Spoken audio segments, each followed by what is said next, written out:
Hello friends, welcome to the SNAI medical classes. Today we will discuss regarding placenta previa. Placenta previa क्या है? Placenta का previous मतलब पहले आ जाना, ठीक, जहाँ उसको नॉर्मल सिचुएटेड होना चाहिए, उससे ये क्या है, सर्विक्स के पास में ये नियर बाई आ जाता है। तो प्लेसेंटा जब पहले आ जाता है तो उसको हम किस नेम से जानते हैं? प्लेसेंटा प्रीविया के नेम से जानते हैं। तो इसके बारे में हम डिटेल में बात करते हैं क्या होता है placenta previa. Placenta previa is a pregnancy complication where the placenta partially और completely covers the cervix. Placenta previa क्या है? ये एक प्रेगनेंसी के टाइम पे एक कॉम्प्लिकेशन हो सकता है, ठीक है। इसमें प्लेसेंटा क्या करेगा, ये पार्शियली मतलब इनकम्प्लीट वे में या कंप्लीट वे में सर्विक्स पोर्शन, जैसे कि ये हमारा क्या है, जैसे ये हमारा यूट्रस है, ये हमारा यूट्रस है, ये नीचे क्या होता है, सर्विक्स होता है। तो ये प्लेसेंटा क्या है, पार्शियली भी कंप्लीट कर सकता है या फिर ये कंप्लीट भी उसको पूरा कवर कर सकता है। जैसे ये है, यहाँ पे आके जो है सिचुएटेड हो गया। तो इसमें क्या हो सकता है, प्लेसेंटा क्या हो जाएगा, पहले आ जाएगा, जहाँ उसे नॉर्मली सिचुएटेड होना चाहिए उससे ये पहले आके ये सिचुएटेड हो जाता है। ये सर्विक्स पोर्शन को पार्शियली कवर कर सकता है या उसको ये कंप्लीटली कवर कर सकता है। सर्विक्स क्या होती है, हमारी ओपनिंग, यूट्रस की जो ओपनिंग है जहाँ से हमारा बेबी का डिलीवरी होगा, ठीक है। तो ये सर्विक्स जो वजाइनल का एंड पार्ट होता है तो उसको ये कवर कर लेता है, ठीक। This condition can cause bleeding specially in the second and third trimester. अब यहाँ पे क्या है, प्लेसेंटा किससे पूरा बना हुआ है, ब्लड वेसल्स वगैरह से बना हुआ है, ठीक, और उसमें टिश्यूज़ होते हैं, ठीक। तो ये क्या करता है, ये ब्लड वेसल्स उसको किस लिए होता है प्लेसेंटा, ताकि ये फीटस को ये पूरा उसको सप्लाई कर सके, ब्लड सप्लाई कर सके, ठीक। तो ये क्या करेगा, जब ये पहले ही आ गया सर्विक्स के नीचे वाले पोर्शन पे, ये पूरा सिचुएटेड हो गया, सर्विक्स पे सिचुएटेड हो गया, तो ये क्या करेगा, जब ये पहले आ गया है तो वहाँ से जो भी ब्लड वेसल्स हैं वो थोड़ा थोड़ा सा उससे क्या निकलता रहेगा, ब्लड जो है वो निकलता रहता है, जिसकी वजह से क्या देखने के लिए मिलता है, सेकेंड और थर्ड ट्राइमेस्टर के अंदर यहाँ पे ये कॉम्प्लिकेशन अराइज करती है, जिसकी वजह से सेकेंड और थर्ड ट्राइमेस्टर के अंदर ब्लीडिंग कॉज ये करता है। और अगर ये प्लेसेंटा प्रीविया है तो ये बहुत सारी कॉम्प्लिकेशंस भी इसकी वजह से इसमें अराइज कर सकती हैं। नेक्स्ट हम बात करेंगे टाइप्स क्या होते हैं प्लेसेंटा प्रीविया के। प्लेसेंटा प्रीविया जो है वो डिफरेंट टाइप का हो सकता है। तो फर्स्ट इसमें आता है कंप्लीट प्रीविया। कंप्लीट प्रीविया क्या होता है, the placenta fully covers the cervix. इसमें प्लेसेंटा क्या करेगा, फुली तरीके से, कंप्लीट तरीके से, जैसे ये हमारा यूट्रस है, ठीक है, जैसे ये हमारा क्या है, यूट्रस है, इसमें फुली तरीके से इसको ये कवर कर रहा है, यहाँ पे ये प्लेसेंटा इसको पूरा ये कवर कर रहा है, ठीक है। नेक्स्ट वन है पार्शियल प्रीविया, ठीक है। पार्शियल ये क्या होता है, इसके अंदर क्या रहेगा, इसमें हमारा प्लेसेंटा क्या करेगा, पार्शियली तरीके से, मतलब हाफ प्लेसेंटा सर्विक्स को कवर करेगा। मार्जिनल प्रीविया क्या होगा, मार्जिन साइड पे जो हमारी सर्विक्स की इज है, किनारा है, ठीक है, तो उस पे ये प्लेसेंटा आ जाता है। Next one low lying placenta का है, the placenta is implanted in the lower part of the uterus. इसके लोअर पार्ट में जब यूट्रस की इम्प्लांट हो जाता है, ठीक है, जैसे कि ये इज नहीं है उसके, लेकिन जैसे ये हमारा यूट्रस है, ये हमारा ये क्या है, हमारा यूट्रस है, ठीक, ये हमारा सर्विक्स प्रेजेंट है। तो इसमें लो लाइन पे, ये मार्जिन पे नहीं आता, लेकिन लो लाइन मतलब नीचे की तरफ ये जब सिचुएटेड हो जाता है, लेकिन ये सर्विक्स तक नहीं पहुंच पाता है, तो उसको हम किस नेम से जानते हैं, लो लाइंग प्लेसेंटा कहते हैं।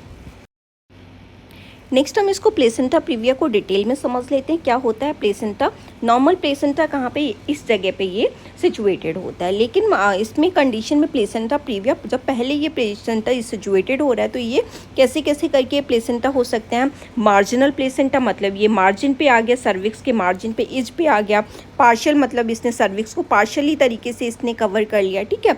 टोटल में इसमें कंप्लीट प्लेसेंटा में ये क्या करेगा, कंप्लीट प्लेसेंटा प्रीविया में कंप्लीट वे में कवर कर लेगा। यहीं पे अगर लो लाइंग है तो इसको ये कहीं कवर नहीं करता, लेकिन यहाँ पे इस जगह पे ये सिचुएटेड हो जाएगा, जैसे ये वाला लो लाइंग में इधर साइड में ये सिचुएटेड हो जाता है, लेकिन सर्विक्स तक इसमें नहीं पहुँच पाएगा। तो ये क्या है, प्लेसेंटा प्रीविया के डिफरेंट हमारे टाइप्स हैं।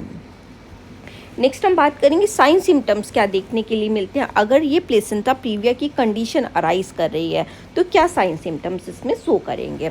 तो the most common symptoms of the placenta previa is painless vaginal bleeding in the second और थर्ड ट्राइमेस्टर। इसमें क्या है, प्लेसेंटा प्रीविया हो गया है, ठीक, तो इसमें प्लेसेंटा जो है वो कहाँ पे सिचुएटेड हो गया, ये नीचे सर्विक्स वाले एरिया के, ये नीचे कैसा भी हो सकता है, जैसे मैंने बताया डिफरेंट टाइप का हो सकता है। तो इसकी वजह से क्या होगा, जो वजाइनल, क्योंकि वो ब्लड वेसल से पूरा बना हुआ है, तो इसमें क्या होगी, वजाइनल ब्लीडिंग देखने के लिए मिलती है सेकेंड और थर्ड ट्राइमेस्टर के अंदर। इसके की सिम्टम्स क्या प्रेजेंट रहेंगे, bright red vaginal bleeding. Vaginal bleeding कैसी कंप्लीट देखने के लिए मिलेगी, बहुत ब्राइट रेड कलर की देखने के लिए मिलेगी, क्योंकि पूरा प्योर ब्लड आ रहा है इसमें, ठीक। तो और ये सडन देखने के लिए मिलेगी, और इसमें जब ब्लीडिंग होगी तो कोई पेन देखने के लिए नहीं मिलता है।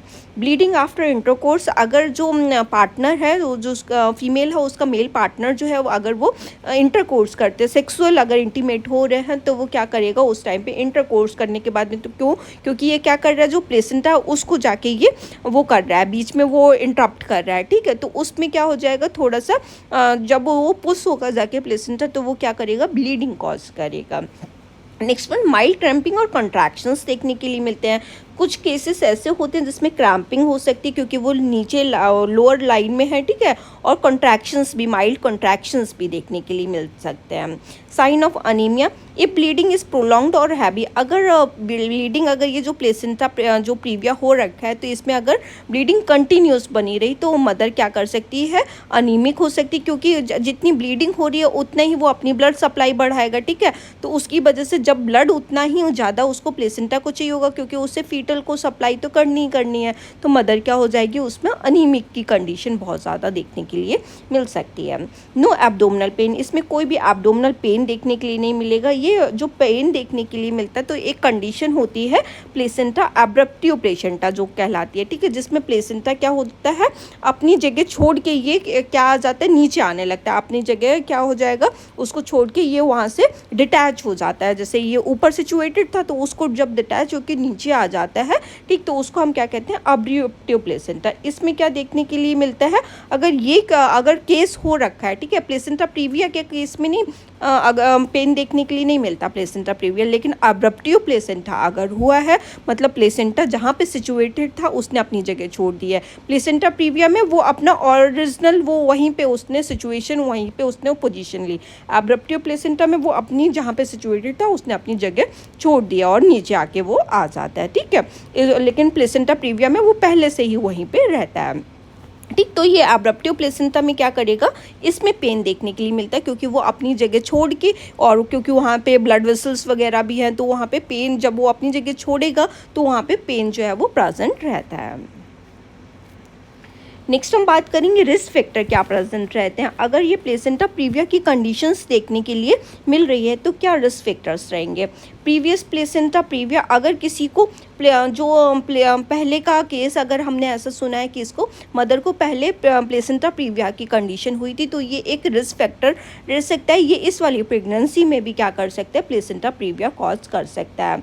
प्रायर अगर सी सेक्शन हुआ है या फिर यूट्रस की कोई भी सर्जरी है, तो फिर वो जैसे सेकेंड टाइम पे, जैसे फर्स्ट टाइम पे किसी का वो हुआ था, सिजेरियन सेक्शन वगैरह हुआ था, ठीक है, तो यूट्राइन सर्जरी अगर किसी को कोई हुई है, तो वो भी केस में क्या हो सकता है, प्लेसेंटा पहले आ सकता है। मल्टीपल प्रेगनेंसी, अगर किसी को ट्विंस, ट्राइप्लेट्स, एक्स्ट्रा प्रेगनेंसी, अगर ज़्यादा प्रेगनेंसी अगर हुई है, ठीक है, मल्टीपल प्रेगनेंसीज में, तो भी क्या कर सकता है, ये प्लेसेंटा प्रीविया का एक रीज़न बन सकता है।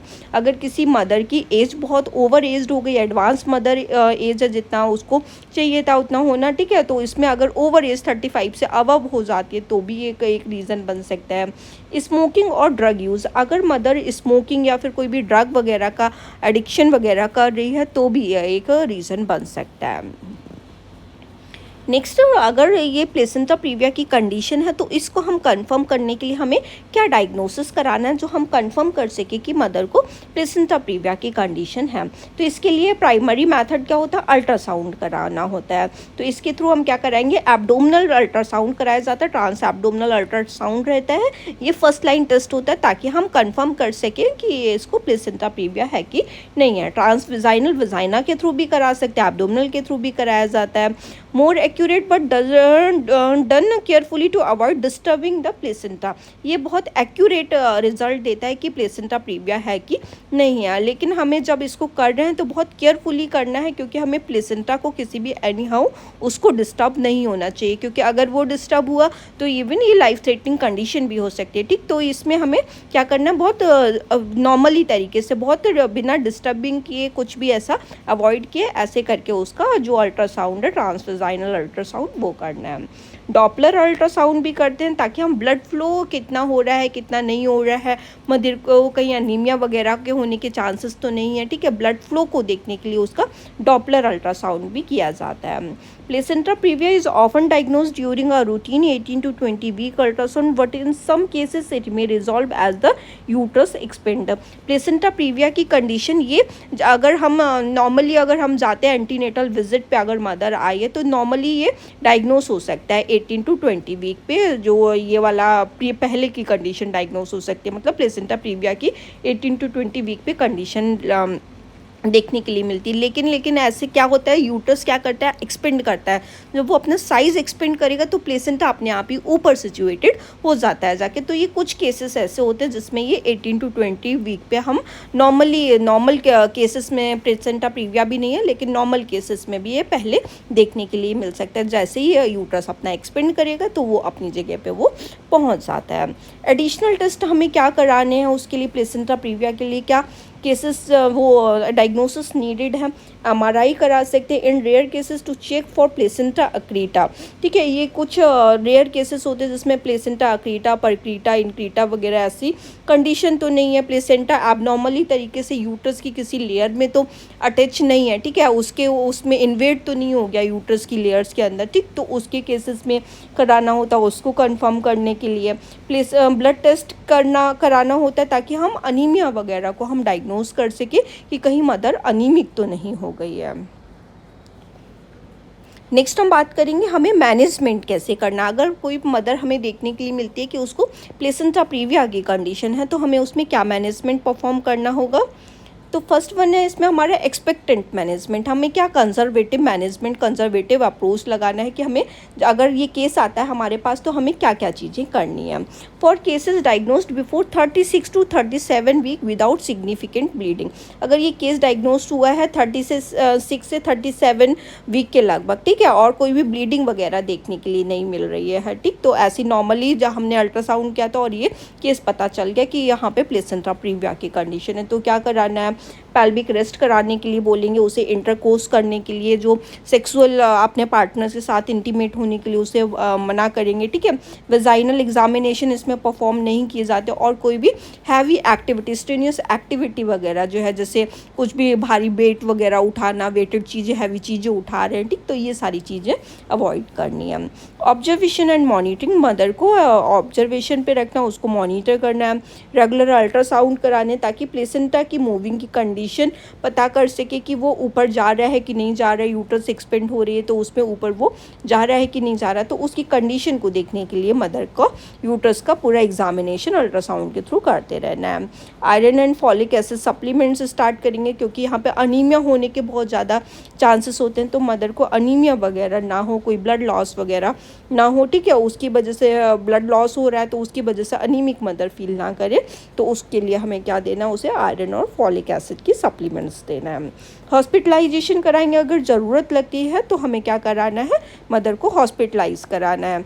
In cases of the recurrent minor bleeding for closer monitoring, अगर ये केस अगेन एंड अगेन ऐसा लगता है कि ये प्रीवियस प्रेगनेंसी में भी हुआ था, ठीक है, और फिर से देखने के लिए मिल रहा है, तो उसको स्टार्टिंग से ही हमें एडवाइस करके रखना है कि कुछ भी अगर माइनर ब्लीडिंग वगैरह ऐसा देखने के लिए मिल रहा है तो उसको मदर को हमें क्लोजर मॉनिटर करने के लिए हमें उसे हॉस्पिटलाइज कराना है।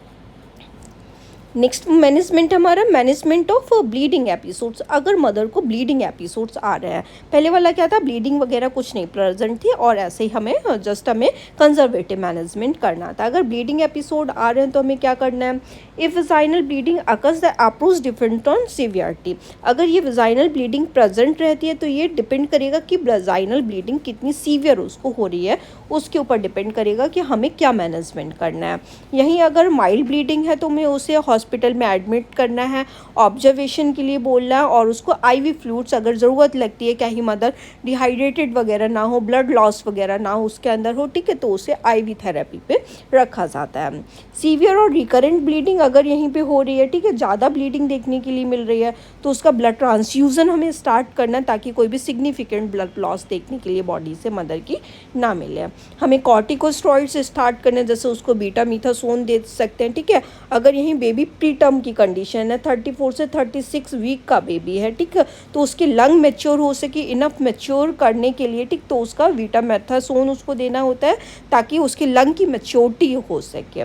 टोकोलाइटिक्स ड्रग स्टार्ट करने, कुछ केसेस ऐसे होते हैं, ठीक, तो उसके लिए हमें क्या देनी होती है, टोकोलाइटिक एजेंट देने हैं। To delay labour if contraction begin prematurely, क्यों दिए जाते हैं, अगर मदर का जैसे प्लेसेंटा प्रीविया की कंडीशन में समटाइम्स ये देखने के लिए मिलता है कि प्रीमेच्योर कॉन्ट्रैक्शंस मदर को आ सकते, तो अगर ये कॉन्ट्रैक्शंस अगर आने लगें तो मदर के क्या स्टार्ट करने होते हैं, टोकोलाइटिक एजेंट स्टार्ट करने होते हैं ताकि वो कॉन्ट्रैक्शंस को अवॉइड किया जा सके। जो प्रीमेच्योर कॉन्ट्रैक्शंस आ रहे हैं, अगर ये कॉन्ट्रैक्शन आए तो उसको क्या हो जाएगा, डिलीवरी हो जाएगा और बच्चा प्रीमेच्योर हो जाएगा। तो इन कॉन्ट्रैक्शन को कम करने के लिए, इनको बंद करने के लिए हमें क्या देने होते हैं, टोकोलाइटिक एजेंट कुछ केसेस में दिए जाते हैं अगर ये प्रीमेच्योर कॉन्ट्रैक्शन आ रहे हैं तो। नेक्स्ट में डिलीवरी का प्लान हमें कैसे करके करना है, अगर ये प्लेसेंटा प्रीविया का केस है तो हमें डिलीवरी का मैनेजमेंट कैसे करना है। स्केड्यूल सी सेक्शन, उसका सिजेरियन सेक्शन के लिए हमें प्लान करना होता है। If the placenta still cover the cervix at 36 to 37 week, caesarean section will be plan, ठीक है, अगर प्लेसेंटा पूरा कंप्लीट तरीके से उसको कवर कर रहा है सर्विक्स पोर्शन को 36 से 37 वीक में, तो हम क्या करेंगे, सिजेरियन सेक्शन के लिए प्लान करेंगे। इमरजेंसी सिजेरियन सेक्शन भी प्लान कर सकते हैं, जैसे समटाइम्स क्या हो सकता है, अनकंट्रोलेबल मदर को ब्लीडिंग वगैरह होने लगे, ठीक है, डिस्ट्रेस होने लगा, फीटल डिस्ट्रेस देखने के लिए मिल रहा है, ठीक है, प्री मैच्योर लेबर स्टार्ट हो गया, तो इस केस में हम क्या करेंगे, इमरजेंसी सिजेरियन सेक्शन किया जाता है। वजाइनल डिलीवरी हम कब कर सकते हैं, only possible if the placenta has moved away from the cervix, ठीक है, ये तभी पॉसिबल होती है जब प्लेसेंटा जैसे कि यूट्रस एक्सपेंड हुआ तो वो ऊपर की तरफ जाके वो सिचुएटेड हो गया। इवन लो लाइंग प्लेसेंटा जो होता है तो उसमें भी समहाउ पॉसिबल हो पाती है, जो ये इतना सीवियर केस नहीं होना चाहिए, कंप्लीट नहीं होना चाहिए, ठीक, अगर लो लाइंग वगैरह है, मार्जिनल वगैरह है तो उसमें भी समहाउ क्या कर सकते हैं, वजाइनल डिलीवरी, बहुत अगर ट्रेंड पर्सन है तो वो वजाइनल डिलीवरी परफॉर्म कर लेता है। नेक्स्ट, पोस्टपार्टम केयर हमें क्या प्रोवाइड करनी है, monitor for postpartum haemorrhage, postpartum haemorrhage के लिए मॉनिटर करना है, कोई भी हायर रिस्क वगैरह प्लेसेंटा प्रीविया की वजह से तो उसको नहीं देखने के लिए मिल रहा है, ठीक है, अगर कुछ ऐसा रिस्क था या मदर को अनीमिक वगैरह थी तो उसके एज पर द जो भी उसका रिस्क था, रिस्क फैक्टर था, उसके अकॉर्डिंग हमें केयर देनी है और उसको कम्प्लीटली ऑब्जर्वेशन में मदर को रखना है। If excessive bleeding occurs after delivery, medication, uterine massage और सर्जरी में बी नीडेड, अगर ये एक्सेसिव ब्लीडिंग अभी भी डिलीवरी होने के बाद में भी प्रेजेंट है मदर को, ठीक है, तो उसकी मेडिकेशन स्टार्ट करनी है, यूट्रस को कंटिन्यूस वे में मसाज देना है ताकि उसकी टोनिसिटी वगैरह जो लूज़ हुई है वो टाइटन होके मसल्स उसकी नॉर्मलाइज हो सके। सर्जरी प्लान कर सकते हैं अगर कुछ सीवियर केसेस अगर यहाँ पे हुआ, ठीक है, यूट्रस वगैरह को बहुत ज़्यादा हार्म हुआ है उस केस में, तो उसकी हिस्टेक्टमी को परफॉर्म किया जा सकता है जिसमें यूट्रस को कम्प्लीटली वे में क्या कर दिया जाता है, रिमूव कर दिया जाता है।